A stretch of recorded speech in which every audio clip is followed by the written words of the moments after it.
Hey everybody, this is Ivarian from the Candid Frame, and it is the end of 2017. The year has gone by, and we're about to start 2018. And just want to thank all of you who have been watching these videos over the course of the past year. It's been really fun to take a look at the many images that people have been submitting.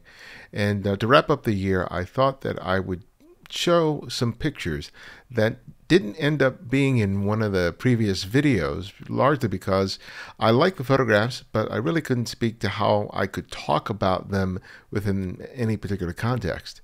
So there are a lot of those images, believe me. I hearted a lot of the photographs in the Flickr Pool. I just couldn't figure out a way to talk about it in conjunction with some other images. But here are 4 photographs that I really liked, and I think the biggest reason that I chose them is because they really inspire me to look at the world in a particular way.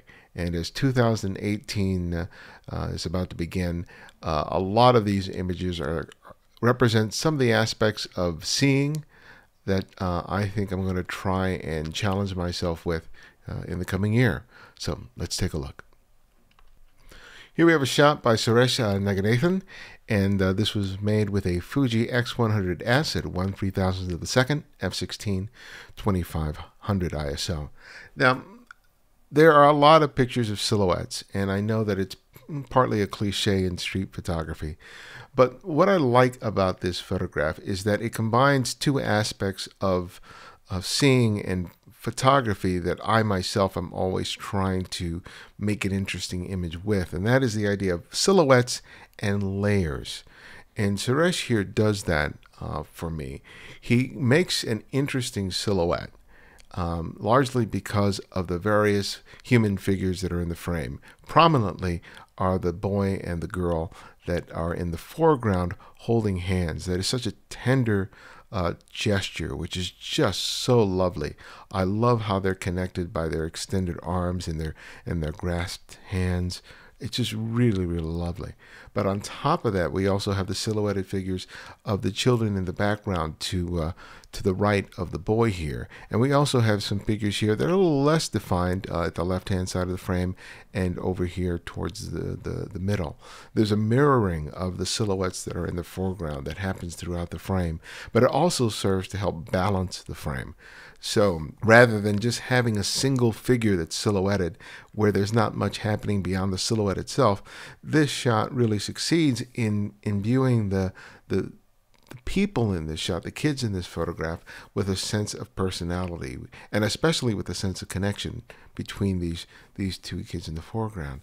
And the other thing is just the fact that this image is not completely 2-dimensional. It implies 3 dimensions because of the multiple layers that exist within the frame.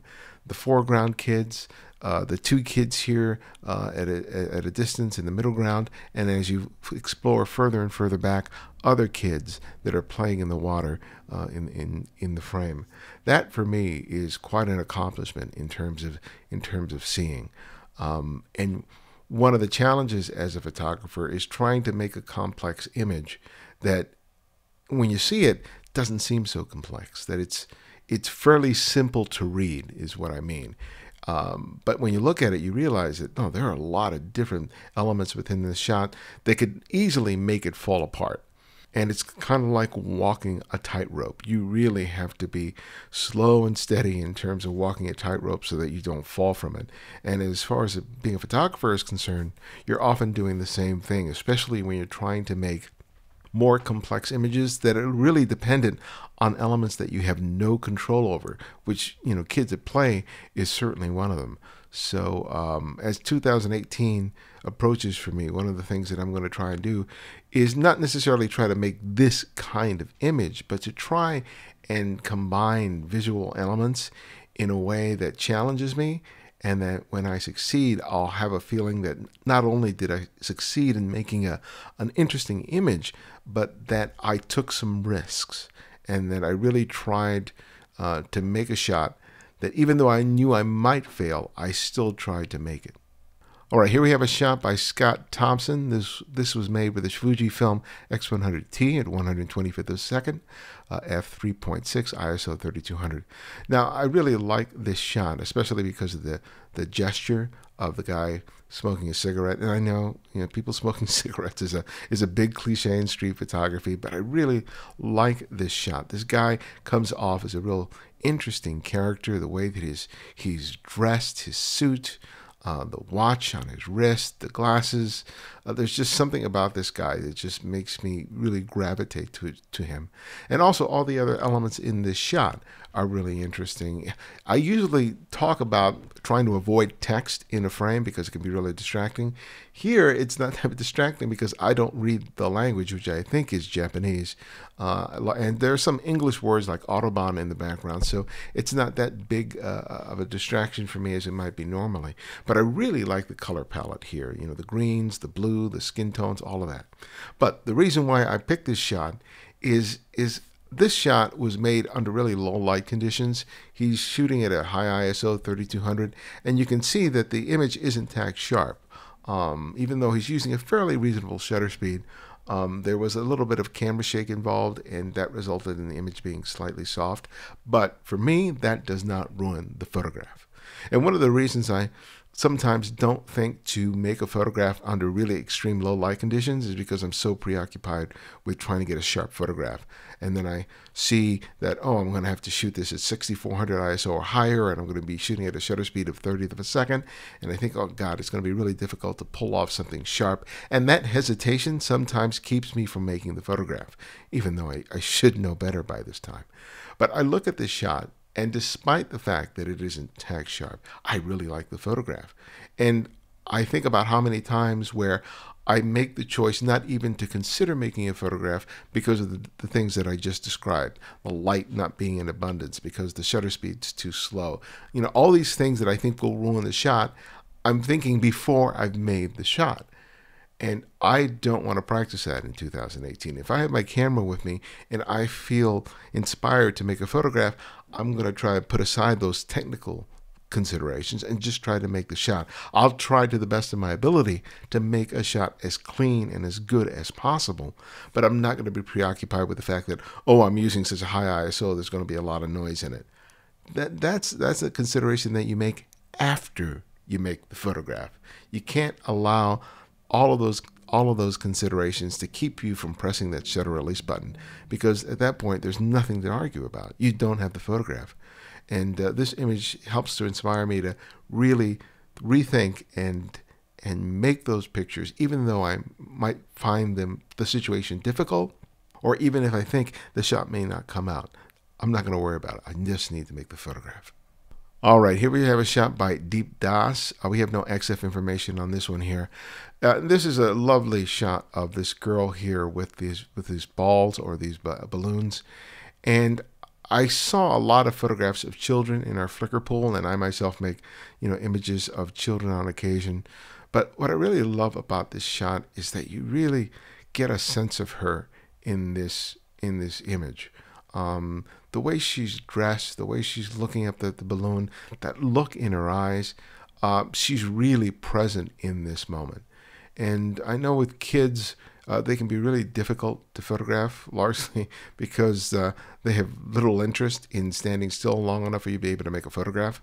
Or if you do make a candid photograph of them, they're so busy in their activity that the image is more about the movement of their bodies. There's a presence here of this girl where I just get a sense of her as a personality, as a character. And that is one of the more elusive things to capture in a child, especially when you're not making a portrait. I think I can do what I just described in a portrait fairly easily because there's a level of engagement that's happening between me and the child. But capturing that sense when they're just in the moment is much more difficult. And I think Deep here really succeeds in doing that. And one of the other reasons, of course, I really love this image is the repetition of shapes, these balls or these balloons that pervade the entire shot, and the color palette. all are really, really lovely and remarkable. It bothers me a little that they have all this, not a whole lot, but there's some negative space here on the right-hand side. I wish the frame was just a little tighter, maybe shifted over to the left. I can understand why he composed the frame the way he did, but it's a minor quibble, because at the heart of this picture is what's happening in this moment. And just the way that she's standing there holding that balloon is just wonderful. And lastly, we have a shot by Mike Alegado. No XF information on this one here. And as you have no doubt noted during all the videos that I've done, I'm not really focused a lot on portraiture. Even though street portraiture is a big part of what I do, I just didn't discuss it very much. That may be something that will change in the coming year. But I saw this portrait and I was quite struck by it. I really love the look of this person's face. And like the picture I just described, the subject here has a sense of presence.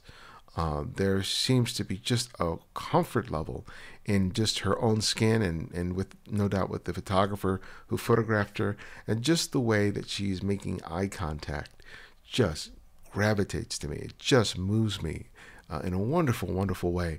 And the photographer just technically does a great job in terms of using great light on this person's face, nailing the focus on the eyes, effectively using the depth of field.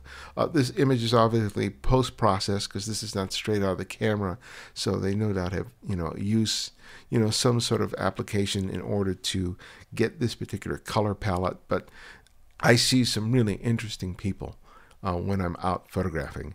And more often than not, if I find myself gravitating to a subject, I will approach them about making their photograph. But I don't always do it. Sometimes I let my own anxiety and my own fear get in the way. Even though I know exactly what to do, sometimes those feelings just come to the fore and make it difficult for me to move past.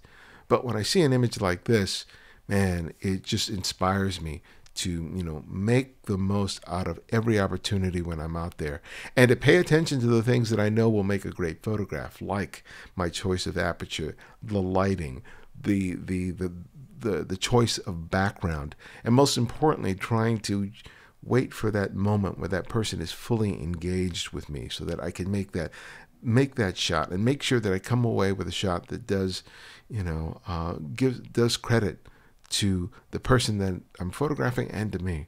I really love this portrait, and it has a very painterly feel because of the post-processing on it, but I think it's a real classic image, which I really love. So kudos to Mike. All right, I hope you found that helpful. I really enjoyed taking a look at the many pictures people submitted over the year. It's really inspiring stuff. It really, puts the fire in me to go out and make a lot of great images myself. And I want to thank you for contributing so many images to our Flickr pool. And if you've been listening to the Candid Frame, I want to thank you especially for helping me in my journey to make 400 episodes. We recently celebrated our 400th episode, and it's quite an accomplishment. But I'm really looking forward to what's going to happen in the coming year, and I've got some really great photographers in line to share with you guys. And if you've never heard of the Candid Frame and this is your first introduction to us, the Candid Frame is a podcast which features conversations with photographers of every genre, really experienced master photographers and people who've been in the game only a couple of years, but who are producing some amazing work. Our most recent conversation was a panel discussion that I conducted at the Miami Street Photography Festival. And there I sat down with 4 photographers who have photographed extensively in New York, and it was a fantastic conversation. So even if you've never been to New York or you aspire to go to New York, I think you'll find it a very interesting conversation. And you can check it out by going to thecandidframe.com. And if you want to submit to the Candid Frame Flickr Pool in 2018, all you need to do is go to Flickr on your computer, look for the Candid Frame, and ask to be added, and I'll be glad to do so. If you're trying to do it on your phone or tablet, you're going to get a warning that this is a private group and blah blah blah, and you won't be able to get in for whatever reason. I've never been able to figure why that is. You can't access the group and be added through a phone or tablet. But if you go through your computer and ask to be added, I'll be more than glad to do that, and you can contribute some of your great work in 2018 to the Candid Frame Flickr Pool, and I may use it in one of these videos. So thanks again. Have a safe and wonderful new year, and I'll see you next time.